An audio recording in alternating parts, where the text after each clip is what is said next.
All right, peace everybody. This is episode 2 of Underground Locker Room. Now, I want to talk about being realistic with your career. I know it's a tough um, conversation to have because everybody wants to go to the highest level, everybody wants to play at the highest level. But I feel like in order to really maximize your career, you have to be realistic with where you are in your career and the opportunities that are presented to you. What opportunities will be presented, which won't be. So, a lot of people ask how I've been able to coach so many different places, so many different leagues, indoor, outdoor, different continents. Just got back from China, been to Europe a bunch. I'm about to go back to Europe, been to Africa a few times, different levels here in America. And, truthfully, it's just because I'm very realistic with what my opportunities are, what my options are, and I take full advantage of them. So, for example, if you're coming out of high school and you don't have any major Division One, or just not even won't say major, you don't have any Division One offers as far as contract scholarship offers, but you do have NAI offers, you do have Division Two offers, you do have junior college offers. It'd be in your best interest to take those offers and not just say, well, I'm going to hold out because I feel like I'm D1. I feel like I'm ready to play D1. I feel like I'm good enough to play D1. Because if you pass out on those offers, if there's been no Division One contract offered, then you may be very well missing out on an opportunity to play college ball, NAI, college ball, Division Two, college ball D3 or college ball at junior college. So it's best to take the opportunities you have while you have them. Obviously, if you have Division One offers, then we're not talking about you as an athlete. We're talking about the athletes who don't, and they may miss out on an opportunity to play at another level because they may feel like they're better than what they really are. And the same thing goes with pro because I'm dealing with it right now.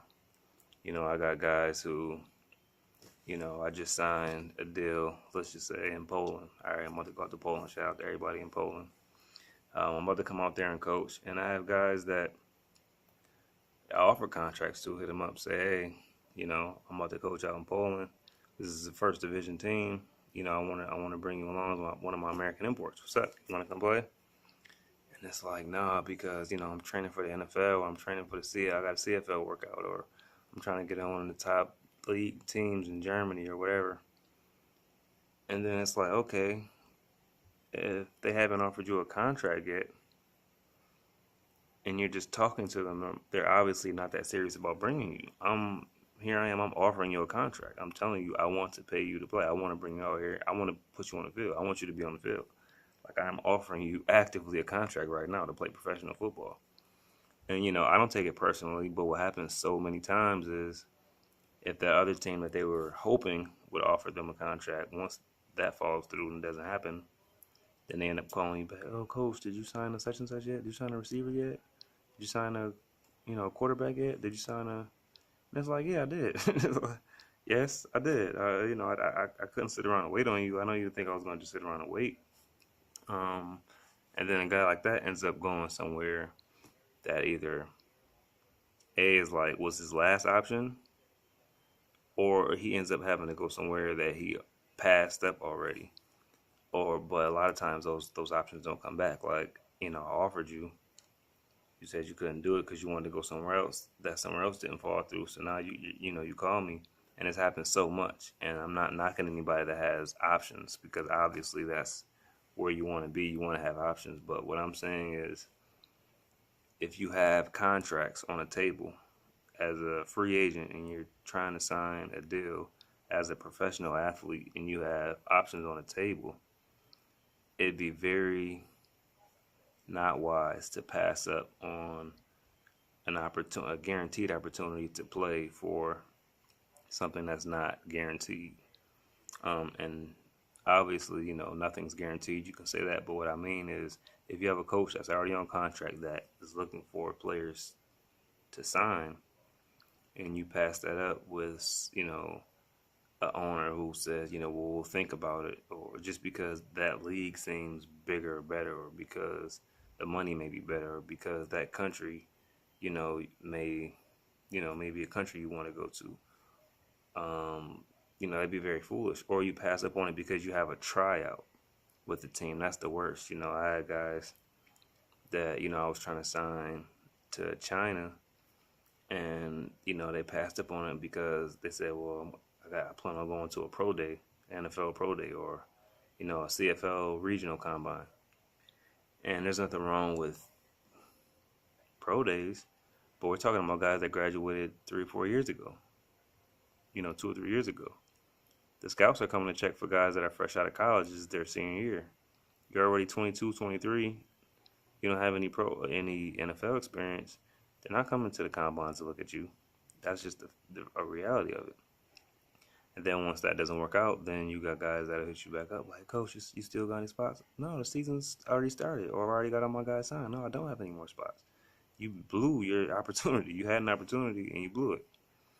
And it's just because you're not being realistic. That goes back to the topic of this show. You're not being realistic with your opportunities.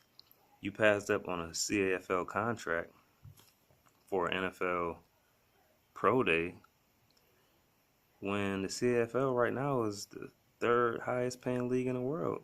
NFL, CFL, CFL is right behind it. And you passed up on an opportunity because you wanted to go to a pro day? That's not even pay. You probably had to pay to get to the pro day. And if you didn't have to pay, you dang sure didn't get paid to participate in it. So, I think guys that really want to take their career to the next level, you may have to grind it out for a few years. The highest paid import in the last few years in Europe started off only getting 600, a month. Having import roommates, and he worked his way up to making a couple thousand a month with all kind of crazy benefits. So, sometimes you gotta just pay your dues, man. I would tell guys, don't be afraid to pay your dues. Don't look at it. Don't look down on paying your dues. And don't be scared to diversify. Play indoor, play outdoor, play in America, play in Europe. Don't look down or away at any opportunity you have to make money if the contract's legit, because you never know what doors it can open up. You never know what coaches you'll meet. You never know whose attention you'll grab, and you'll never know, who's gonna look at your resume and say, "Wow, this guy's got a lot of experience." Separate from, what you really want to ultimately do is just build your own brand. The more leagues you play in, the more different countries you go, the wider you're spreading your brand. You're spreading your brand around the world. So, don't be afraid to take other opportunities, and don't get so caught up on that one league that you thought was going to be the end all to be all. Because most times you get your shot at that league, it doesn't even last long. Most times. It's just statistically speaking. The amount of people that sign contracts. You got 1-day contracts, 3-day contracts, and, a lot of times guys are out of it. Or you may sign a 1-year contract, but get cut way before that year is over.